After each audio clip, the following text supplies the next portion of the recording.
জি, হামের লক্ষণটা কিন্তু সর্বপ্রথম প্রকাশ পায় কিন্তু জ্বরের মাধ্যমে।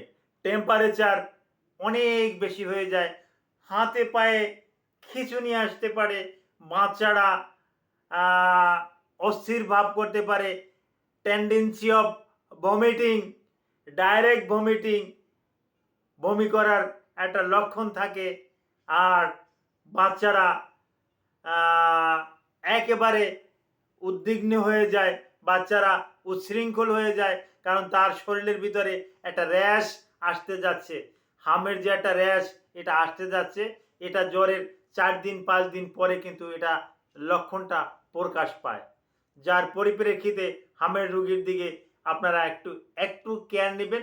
যথাসময়ে আপনি ওই ডক্টরের সাথে আলাপ আলোচনা করে তারপর ওষুধ খাওয়াবেন।